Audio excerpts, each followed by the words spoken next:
милиция кызматкерлери менен же башка бир укук коргоо органдары менен иштешип жүрүп мен бир нерсени байкайм. Көп учурларда, баардык болбосо дагы көп учурларда ошол кызматкерлер эгер жаран өзүнүн укуктарын коргоп, адвокат жалдап, кандайдыр бир мыйзам чегиндеги бир талаптарды койсо, алар ойлошот экен, демек ал жаран күнөөлүү деп.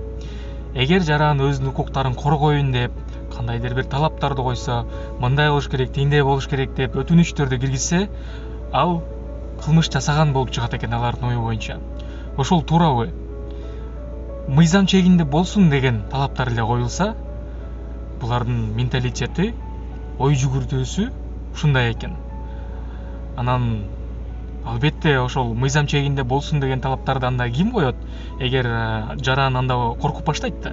Кой, эгер мен деген адвокат жалдасам, туура болсун деп момне талаптарды коеюн десем, булар мага каршы иш кылышы мүмкүн деп. Мыйзам чегинде эмес иштерди кылып баштайт анда.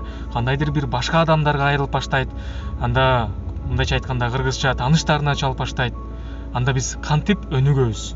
Эгер ошол эле кызматкерлер ошондой ой жүгүртүү менен иш кылып жатышса, анда жөнөкөй адамдар демек ошого тиешелүү иш аракеттерди кылып баштайт да. Мен оюмча андай туура эмес.